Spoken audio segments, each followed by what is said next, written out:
I am pleased now to introduce our speakers for our next segment, Investing in BC's Clean Energy Future. As British Columbia looks to scale our clean energy supply, this panel will explore how we can modernize our provincial grid to meet the growing demand in the future, including permitting reforms, partnerships, and investment needed. Please come up to the stage as I call out your name. President and CEO of Hypercharge, David Bibby. Senior Vice President, Development, Western Canada and Federal Government Affairs of Innergex, Colleen Giroux-Schmidt. Senior Director of Digital Energy at Schneider Electric Canada, Richard Henzie.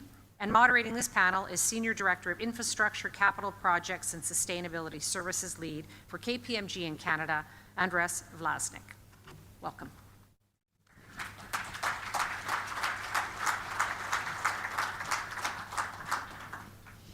Thank you, everyone. Nice to see you all. And thank you, Bridget, for the introductions. Maybe I'll start with quick intro about myself, and I will ask the panel members to introduce themselves. And then we dive into the context, and hopefully we'll finish the discussion much closer to the Canadian gold medal in the end. So hi, everyone. My name is Andras Vlaszak, and I focus on project finance at KPMG. And what that means is we're helping design business models for capital projects, and if we do our work well, we get to positive final investment decisions and make capital projects happen. This panel is going to be especially interesting because a lot of the projects that we're trying to move forward are about modernizing the grid of the BC grid and the overall energy system of the province. And so maybe we can unpack that as part of the panel discussion. Colleen, would you mind starting introductions? Sure. Thank you, everyone, for the time and attention this morning, and we look forward to the conversation. I have the privilege to work with Innergex Renewable Energy, a Canadian-founded pure-play renewable company that started in Quebec in 1990. We've been active here in British Columbia since 2004, and today operate 22 facilities, making us the largest IPP in the province. And we've had the privilege to partner with the West Moberly First Nation, the Stalatin First Nation, and West Bank First Nation on 3 wind projects that were successful in the last call for power, and hope to do more here in the province. Perfect. David, would you mind introducing yourself and your company? Yeah, happy to. Hi, I'm David Bibby. I'm the CEO and founder of a company called Hypercharge Networks. We are an EV charging company that does business all across Canada and the US, and we're based here in British Columbia. What I would say is, a lot of the conversation we've had this morning was about a lot of the very big projects that we need to tackle as a province and an industry. One of the things I can talk about is how that's actually translated on the ground in our commercial buildings and in our homes, and the need to tackle it from that side as well. So delighted to be here today. Thank you. Great to have you. Richard? No, good. Thank you for having us. Looking forward to this exciting conversation. So for those of you that don't know who Schneider Electric is, we're a global organization focused on energy technology. So we really help homes, buildings, industries better manage, energy when it comes to energy efficiency, resiliency, and ultimately sustainability. Operate in 100 countries. In Canada, we cover coast to coast, about 3,000 employees. And looking forward to the conversation. Perfect.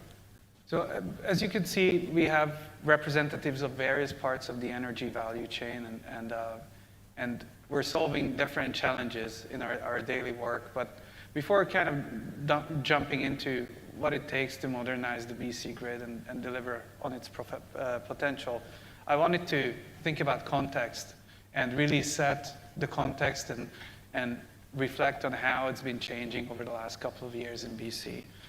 And when I'm thinking about the context of the energy system in BC, I'm thinking about what was the competitive advantage that BC has been communicating. And I think Melissa touched on it a little bit earlier in the previous panel. But, we have been proud on how clean the BC grid is and has been.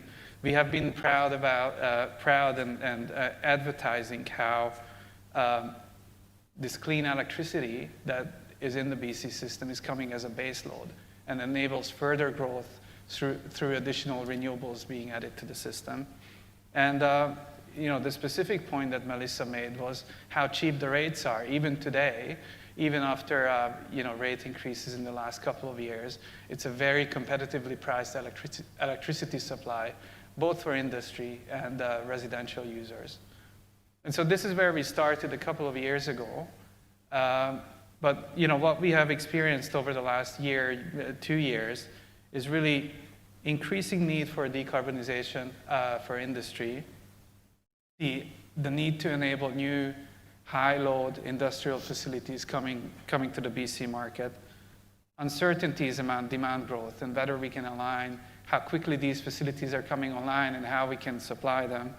And then ultimately, the real challenge over the last year or so is how do we adjust our north-south infrastructure and enable a more resilient and more secure system in terms of supply in a scenario where the US is no longer necessarily the most reliable partner in achieving so. So as part of diving into it, Colleen, I wanted to turn to you and really think about, okay, how energy intensive is the growth path ahead of us? And how certain can we be that there's continued demand growth in the system that we have to respond to?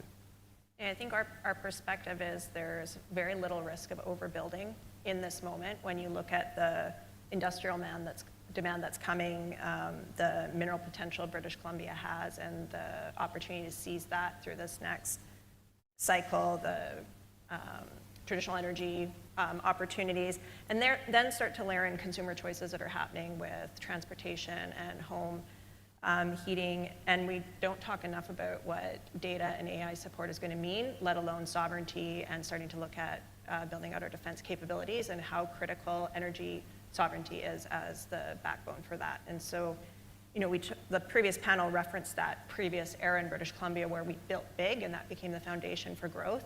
There wasn't certainty on the customer side at that time. It was an investment in our future, and we're in a chapter today where we need to invest in that next 30, 50 years of BC's prosperity. Yeah, that's a very, very clear answer to the question. Thank you. So, Richard, I'm coming to you, and you do a lot of work in energy management, energy efficiency, and I wanted to ask, if in a scenario where we have this demand growth that we need to service, what's the role of energy efficiency? Well, how can we do things differently to sort of shape peak load or operate our system more efficiently to deliver on that demand growth and satisfy that? Yeah, no, great question, and maybe just to parallel a little bit back to the previous panel. I think there's no doubt that to meet the expected energy demand, we're going to need bigger projects. We're going to need more capacity, especially as we look at, more homes coming online, talk about data centers coming to BC. But I think let's not overlook that the single greatest opportunity we have today is to better manage and utilize the energy that we have. And so I think, it was great, Melissa, that you mentioned with BC Hydro, the programs that exist. We know that there's rebates and incentives to really try to get that technology into more homes, into more buildings, into more industry, to really try to drive that demand down, right? In terms of from a peak demand management perspective, I think we've always looked at the grid as more of a one-directional, right? We produce and we consume. But we need to start thinking a bit more as bidirectional and flexible, and start looking at, our homes, our buildings, our industries as all part of the ecosystem, that while they're consuming, they also can generate. They can store energy, they can help produce energy through things like microgrids and other renewables, and even shift. And having access to those resources is going to help to better optimize and manage the grid. And it's something that we can do today. Right. That's very interesting, and looks like there is a lot of potential here there in terms of local solutions, not just big solutions that are centralized, but more customer side. I would say, the technology exists today. A lot of times, just given budget constraints and challenges, especially in today's world, these things are seen as nice to haves or engineered out on projects.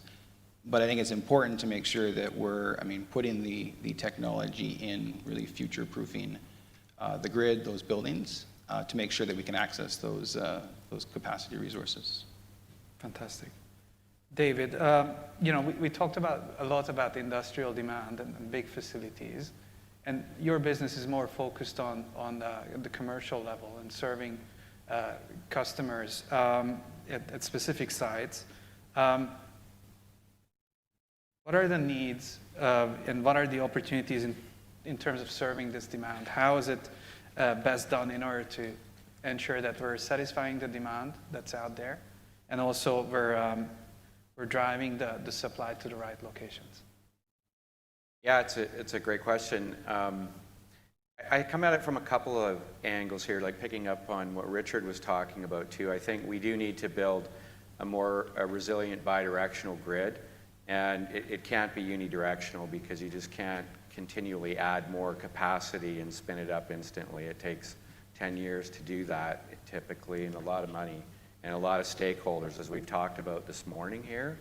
So kind of how we come at it is we want to start adding, we haven't really talked about batteries this morning yet, and I think that is really the grid shock absorber.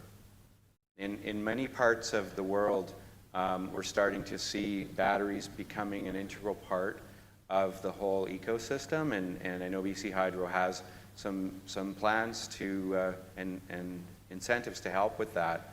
But it's actually really hard to get property owners to look at that and say, this is a good investment. You can have 4 people look at the same project and come up with 4 different answers. And so part of where we're at right now, it's very early days in this energy management, decentralized energy management, or interconnected energy management. And a lot of it is about educating people on the economics of it and how it helps them lower their operating costs, because who doesn't want to lower their operating costs of a building or a factory or a mine? We all do. And but it takes time as well to get those projects done. I think a lot less time than building new capacity. And then it all has to be integrated with smart software, right? And it has to be interconnected, so the standards need to evolve and the innovation needs to happen. And that's one of the things that we're working on, and I know Schneider works on that stuff too. And there are actually a number of really good BC companies that do that. So I think coming at it from the large scale and the public sector, but also incentivizing the private sector. And maybe one more plug on investment. Like one of the previous panelists said, investment like certainty. I think that's such a key thing for us in British Columbia, because I would say I haven't dissected the budget, but I didn't see a lot in there on Clean BC, and I know that's a really important element for us to come at and continue to support. I'm on my soapbox a little now, but British Columbia is one of the leading jurisdictions in EV adoption in the world. It's a little behind Europe and quite far behind China, but well ahead of most jurisdictions in America. And that happened because of the policies that we put in place. And so I just would say that while we're looking at building more capacity, let's not take our eye off that ball too, because I think it is really important to consider that. Let's not get distracted with kind of the next new wave of opportunity. Let's continue to be consistent over time, and because it does take time for consumers to pick up on these things, and also for property owners and businesses to pick up on those things. So, I expected that we would get into the provincial budget around the end of the conversation, but I think it's topical. So, thank you for your comments on that. Any other comments around certainty and budget? Yeah, just to build on that, and we often talk about certainty, but capital also needs durability. And so these are multi-decade long investments we're making in infrastructure projects, and the political cycles we live through are 4-year cycles or faster, depending on what level of government you're working with. And that inherently creates an instability and a higher risk for these multi-decade investments. And so whether it's the policy incentives, the taxation frame, I mean, my budget comment is the cost of hiring engineers in British Columbia just got a lot more expensive, and all the capital projects we want to build require that. So it's something we need to be thinking about, unintended consequences and durable investment conditions. Sure. So when we're talking about investment certainty policy, long-term policy certainty and direction of travel is important. Richard, anything else that you think would make the province more appealing for capital allocation in terms of favorable tax policies that we heard from Colleen? Policy certainty, what else comes to mind for you? Yeah, I think, we're asking, owners and operators of buildings and facilities to invest. And having that certainty in terms of, what they're spending that money on. I think it being supported through funding as well in terms of incentives, rebates. And then I guess the other would be just from a policy standpoint, being a little stronger in terms of mandating what technology can deliver, the intended result. And we're starting to see it happen, whether it be at a federal, provincial, even municipal level, where more regulation, more mandates are coming in. Mm-hmm. I think for us to try to accelerate faster, we're going to have to be a lot stronger in terms of that. Understood. One area where we had a lot of policy clarity, at least in my perspective, was the province's plan to build out the transmission network. And the North Coast transmission line is progressing. We're hearing further segments of that line towards Prince Rupert, further up to the north, maybe interconnection to Yukon. The Alberta federal government MOU talked about the BC-Alberta intertie, the Alberta-Saskatchewan intertie. So it looks like there is policy certainty around how big transmission is going to grow. What are the roles of the IPPs in this setting and in terms of realizing this vision of east-west infrastructure being developed? Yeah, I think we're all partners in it. So there's more than enough work for everybody, and I think it's being clear on where there's some projects and some parts of it where the public sector and our Crown Corps are best served, and there's places where the private sector investment that IPPs can bring and our experience working globally in these technologies that might be new to Canada but aren't new globally. We can harness it. It's also who's carrying the risk and what's the right allocation of that risk and ability to go efficiently and do everything at scale. So I think we all have a key role to play in delivering this next generation of infrastructure, and again, we need all the funding we can get, and if people are willing to invest, we should be opening that and helping to build the country. Right. So it's about collaboration across many different parties, right? And energy is especially a multi-stakeholder environment. We heard about representatives from the mining sector, oil and gas sector this morning. And so in your perspectives, and I'm going to ask this question from everyone on the panel, what are the best examples of collaboration that you would like to offer up to the broader group here as an example on how to get things done? And maybe I wanted to start going back to Colleen and their partnerships in the Indigenous space. Could you call out any examples that we could all learn from? Sure, and I think we've at Innergex been blessed to have co-owned projects with Indigenous nations for more than 20 years now across the country, across multiple technologies, and the experience has been better projects with more durability, smarter decision making, and better outcomes when you work together with the local communities, and some tremendous outcomes for the communities in addition to that cost-effective emission-free electricity that's being fed into the grid. And so I think, and we've seen it, BC's got a tremendous track record of this too, of partnerships between resource sector companies and nations, and being able to advance projects faster. Mm-hmm. There. And I don't think anyone in this room is scared of it. I think it's something we embrace. We know we've been working with it for decades now, and we have a really exciting opportunity ahead of us to do that again at a greater scale to create more benefits. That's fantastic. David, in terms of customer-facing businesses or partnerships that you have developed and collaborations, Would you mind sharing a couple of examples that you want to build on in the future? Yeah, I would. We've done some of the biggest projects in North America in terms of EV charging deployments with Oak Ridge as an example, King George Hub. They're two massive projects, and none of those would have happened without, first of all, the vision that the architects and the developers had, but also the incentives that came from the federal and provincial governments to do that. Our partners that build some of the core technology.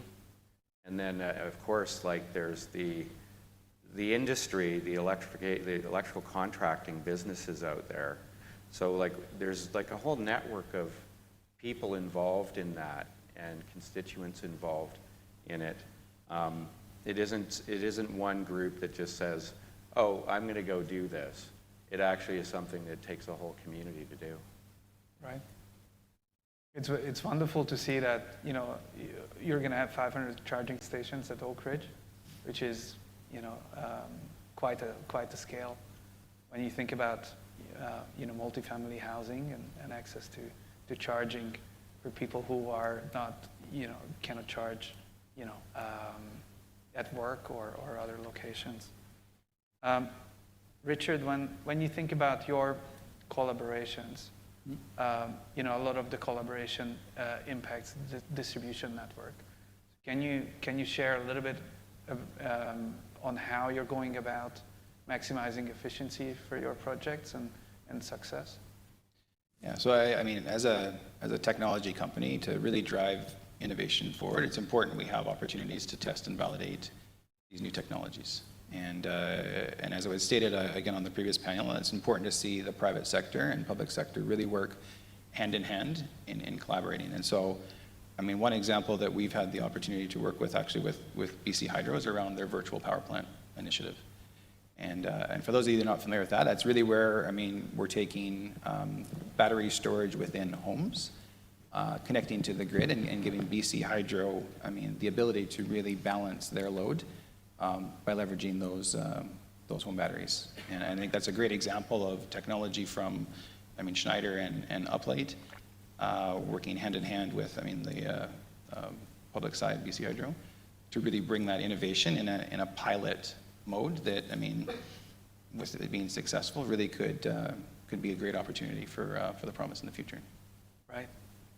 So it kind of drives me towards an experience that I had with one of our clients. They wanted to build a microgrid and electrify their operations inside the fence. And what the client was looking at was, putting in place behind-the-meter generation, putting in place batteries, putting in place a phased electrification plan for their site. And what was often a challenge is to find the right kind of approach that also works with the distribution grid. And so I'm wondering that whether we're always considering the business case in the context of not just the specific customer, but the overall ratepayer impacts and whether we're able to optimize between the two. Maybe Richard, you have an experience on that. A great question. Again, I think we're coming at it from a technology standpoint. Working directly with our clients to see, how best do we support kind of their vision, their initiatives. We will look at every opportunity to help have the most cost competitive solution, obviously, that would have, as minimal of an impact to ratepayers. We have other opportunities where we access different funding models to, again, kind of help offset some of the initial capital expenditures to try to kind of bring the overall price of those projects down. But it's very much in support of our clients and helping them to get the most cost competitive solution. Sure. David, what's your experience working with developers, building owners, and creating those business cases? What does it take to come up with an optimal solution?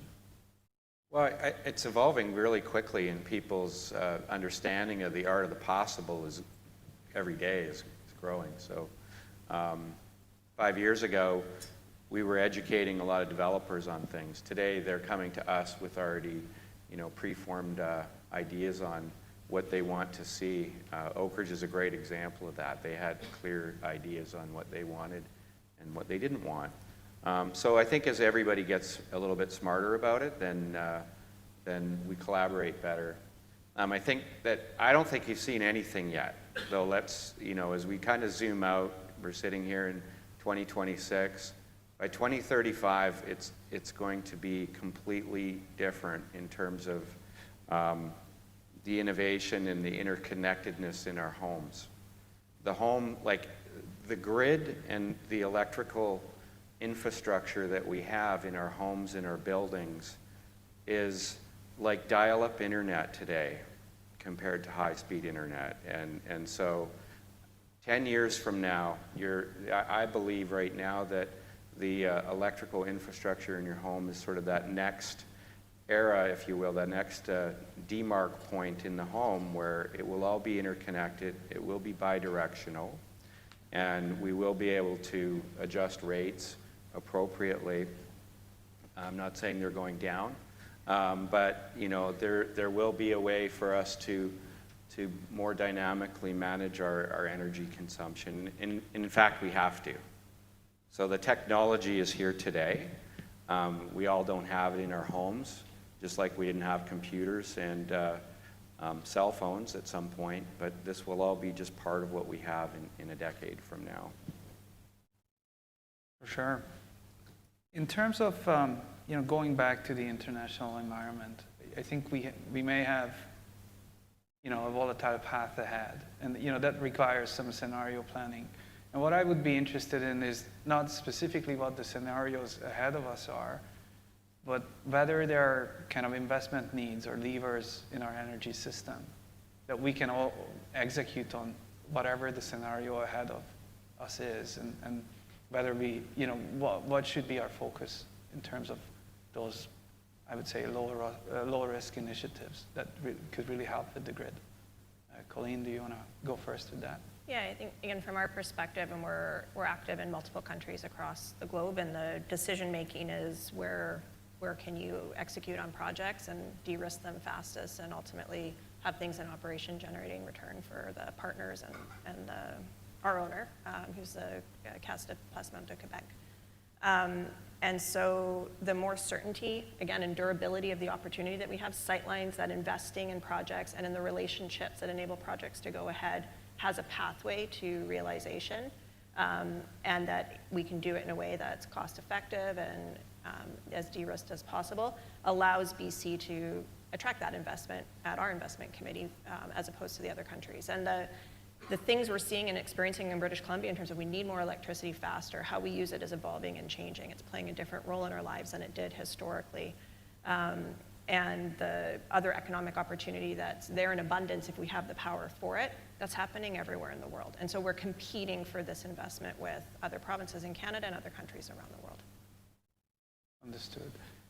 Richard, in terms of kind of your view of these various potential future scenarios, what is it that you would recommend we all focus on? Low-hanging fruit. Yeah, well, I mean, I kind of opened with it, obviously, in terms of kind of what's in front of us, in terms of how do we better utilize, the energy we already have. When you look at the different, types of buildings, we know that, commercial buildings consume, over 40% of the energy. They're a huge contributor, obviously, from a carbon perspective.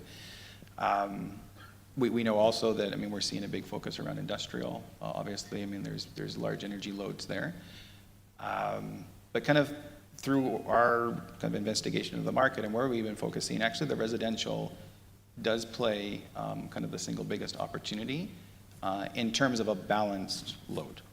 And so when you look at combining electric vehicles with prosumer, which, again, for those of you not familiar with prosumer, is essentially the ability to, consume and generate at the same time. Being able to access our homes and the electric vehicle infrastructure is a huge opportunity to better balance the load and manage that capacity. And the example I gave around the virtual power plant is just one. But I feel that's a big opportunity that maybe we're not focused as much on. We continue to kind of look at the larger energy loads as if we could reduce those, I mean, it's going to have more of an impact, but I think the residential sector is maybe one that we are overlooking a bit. Right? Why do you think that is? Is it just complexity of execution, or what is the main reason why? It's much easier to look at the top 200 commercial buildings or 200 industrial buildings in a province than to look at a network from a residential standpoint.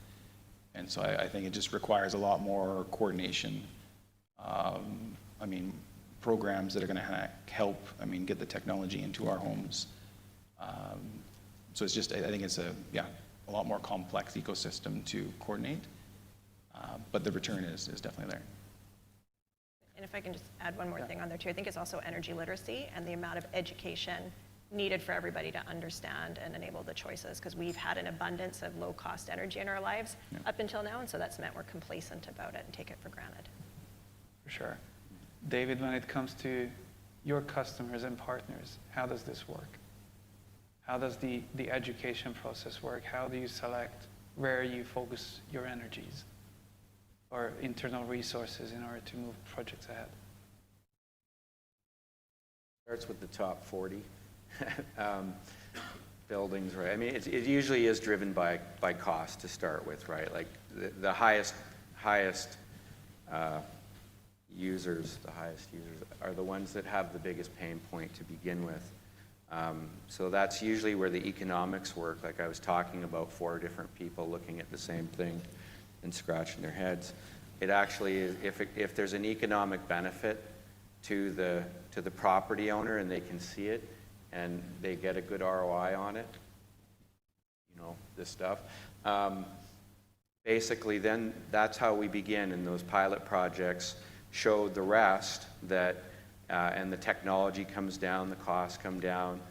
Battery costs have come down by 50% over the last decade, and capacity is only growing, so those costs are going to come down. But it takes time, for sure. And I think for us, like one of the key things that I'm concerned about is actually the cost of installing this stuff in our homes. So it isn't just the equipment costs, it's the labor costs are really high. And to like a single family homeowner to put in, whether it's heat pumps or EV chargers or battery systems, it's a lot of money to ask them. And a 10 to 15 year payback is a big investment. So that's one of the challenges that we have, really. And so if we can simplify it, if we can incentivize it and reduce those costs, that will help. But I think in the new build scenario, it's a lot cheaper to build it from day one with this capability in it. So you've got to kind of come at it from both sides. For sure. I'm looking at the questions, and the first question on the screen is related to, what is the market potential? And I'm going to call it the electricity sector. And, the question is related to, in terms of job creation, in terms of GDP impact and tax revenue coming in for the province. Is this sector, something that could really help change the fiscal situation in BC? And is that a direct or an indirect impact? The quick answer is yes. It's critical infrastructure for any other economic investment in the province. And if we don't have the electricity, other businesses won't be able to exist here. So that's the indirect. And then the direct is it's going to employ a lot of people. There's going to be a lot of income tax paid into provincial treasuries from the construction of these jobs, never mind the additional benefits that will be felt regionally. And so if we carefully go back to the budget announcement earlier this week, is the potential being realized and supported by the budget?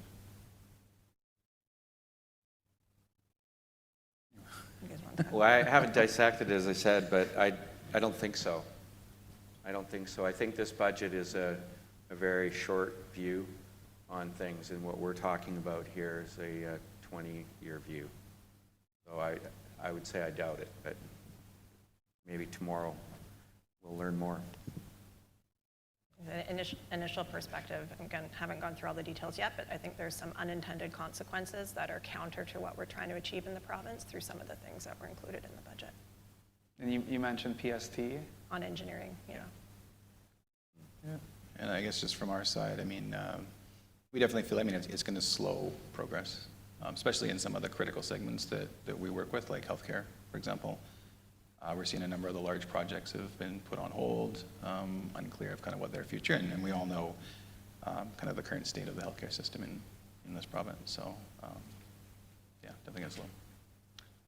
So we talked a little bit about how funding or funding support for some of the projects that we're all hoping to kind of promote would be available, and this can come in forms of tax incentives or low-cost financing programs or rebates.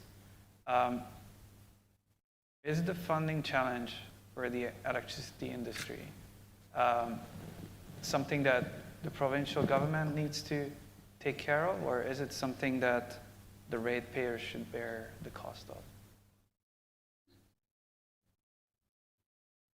You know, I think ultimately it does flow to the ratepayer at some point. But the investments should be done. Some of these investments have to be done, as we talked about in earlier panels, by the provincial government. Government is better positioned for some of the large-scale, long-term investments. Their cost of capital is way lower than a consumer or a corporation. Colleen? Yeah, I think too, we're achieving multiple policy objectives through how we're building this infrastructure now, and so there's a role the federal government plays. We've seen that through the investment tax credits they've put in place in the last number of years, providing funding through the Canadian Infrastructure Bank to enable Indigenous equity in these projects. That's a key thing that needs to continue to be there. I think where it's of the nation building or that bigger picture investment in future, that's a role for the senior governments to come in and provide some support. And I also think we have a rate structure that puts handcuffs on how we operate today that was designed in a previous reality. And so I think we need to be mindful and thoughtful about what we need the energy system and the electricity system in particular, is what we're talking about now, to provide going forward. And maybe the rate structure needs to be adjusted in a way that makes sense. Because it comes up all the time, like the rate structure is this constraint, it's this constraint, but it's not a law of physics. We created it, maybe we need to recreate it. Right. Richard, do you have anything to add? Yeah, I don't know if I have anything more to add than what both David and Colleen shared. I mean, definitely from a provincial, federal government standpoint, they're in a better position. Yeah. Yeah, I mean, we should be looking at outside investment where it makes sense. But yeah, I think for these larger capital projects, I mean, they're better served for sure. For sure. So we're sitting in front of a room of people who are probably very excited about big capital projects. And so I wanted to conclude today with giving each of you a minute to talk about what you're most excited about in terms of what's ahead of us in terms of opportunity. So maybe, Richard, do you want to go first? Yeah, it's, I mean, if I look at where technology is at today, where it's going, I mean, it's an exciting time, right? And I mean, the solutions that we have available, I mean, you just imagine as AI becomes more prevalent in terms of our grid, I mean, our building systems, the opportunity that is going to present itself there, right? I think the one thing we need to be mindful of is, I mean, let's build for the future, right? Let's not just kind of put in the base system or the basics. Let's really think in terms of, okay, where do we want to go? I mean, what do we want this building or industrial facility to look like? And make sure we're making the investments up front to be able to get what we want, as opposed to just trying to pinch pennies and cut costs. Excellent. Colleen?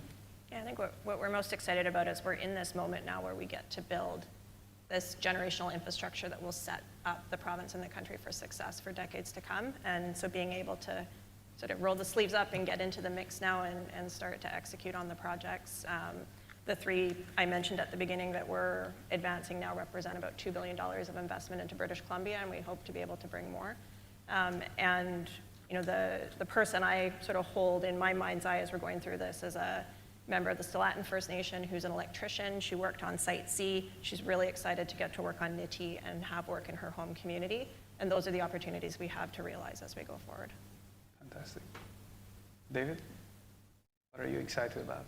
Yeah, I'm excited about all of that, and I think just what we've talked about this morning is very exciting. Like if you look at what British Columbia has, the opportunity we have as British Columbians to build, LNG plants, incentivize new investment in AI.